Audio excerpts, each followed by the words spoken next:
Hello fellow Dragonborn, this is Caedo and welcome to the new and improved Skyrim Guide series. In this guide I will be giving you general tips and tricks for new as well as advanced players. I will not be including glitches or exploits that could ruin the experience or possibly break your game.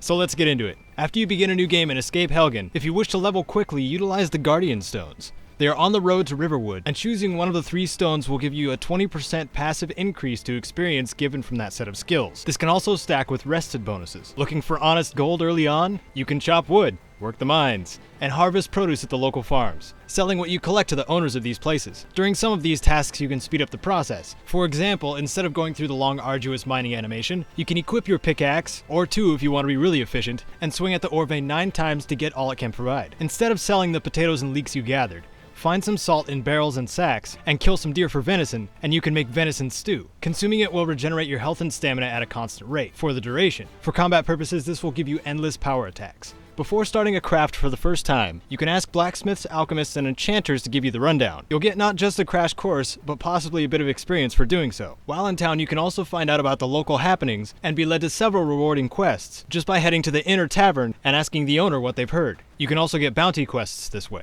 Don't sell that loot just yet. Look for the nearest beggar in town. Give them a coin and you will receive the gift of charity, raising your speechcraft by 10 for an hour. This makes buying and selling prices better for you. Wearing an Amulet of Mar lets you propose marriage with certain NPCs, which has benefits including a possible home and a lover's comfort rested bonus. In Skyrim there are a lot of books, and let's be honest, you're probably not going to want to read through them all. If skill books are what you were searching for, which look like normal books but give you a free skill level, before opening and closing a pile of books, look at the gold values. Have you ever missed an opportunity to loose an arrow? This isn't Oblivion, so you don't have to shoot it at the ground anymore to cancel your shot. You can simply hit the sheath unsheath button to cancel a knocked arrow. Planning to be a silent killer? Bring a dagger. They are the only true silenced melee weapon, being if you dispatch one enemy in a group, the remaining hostiles won't notice you immediately. Daggers also have the potential for the highest possible sneak damage bonus. With one-handed weapons, after you use a power attack, you will swing faster on the next 2 immediate strikes. As for two-handed weapons, they may be slow but have a high chance to stagger your enemy, Warhammers having the highest chance but being the slowest. Time your power attacks to keep the enemy stunned. For you mages out there, when casting a spell, if you change your mind it can be cancelled by releasing and quickly tapping the attack button again,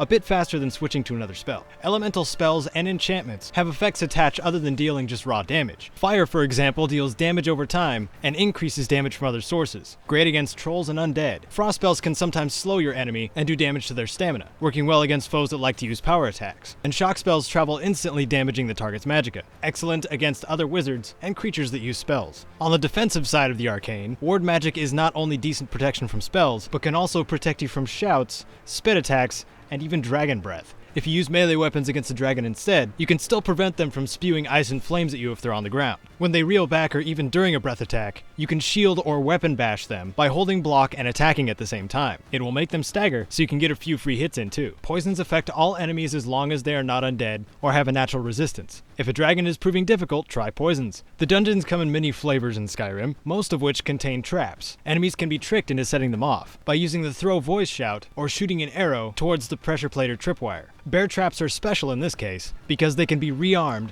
picked up, and even moved by holding down the activate button to better set a trap for your enemy. Many dungeons have torches along the walls as well, some of which can be taken down for far better conditions for sneaking, and an extra torch. After you climb the 7,000 steps to High Hrothgar and get introduced to the Greybeards, finding more words for shouts is as simple as asking Arngir. You can find all of the word walls that don't require a separate quest this way. Acquire a disease from the wildlife and don't feel like going back to the temple? Look up. If you see a hawk, find a way to bring it down and its feathers will cure you. Kind's Peace is great for this. If you're trying to catch insects for the reagents, rather than trying to catch them all, just use force. Their ingredients will drop from where they were. If you are ever over-encumbered, you can still travel at a decent pace on horseback, and fast travel as well. If you'd rather not pour all of your gold into the court wizard's pockets for soul gems, you can find many in Dwemer ruins from dwarven automatons. Not enough? Proceed through the main quest until you find a place called Blackreach. This is the only location you can find geode veins, which when mined will give you soul gems. That's all I have for you for now. Depending on interest, I may make more tips and tricks guides, like for shouts, spells, companions, etc. And as I love hearing from each of you, if you have any tips you would like to share, you are more than welcome to put them in the comments. If you found this video useful, entertaining, or a little bit of both, share this out. Your friends may find this useful as well. Thanks for watching. This is Caedo, and your next adventure awaits.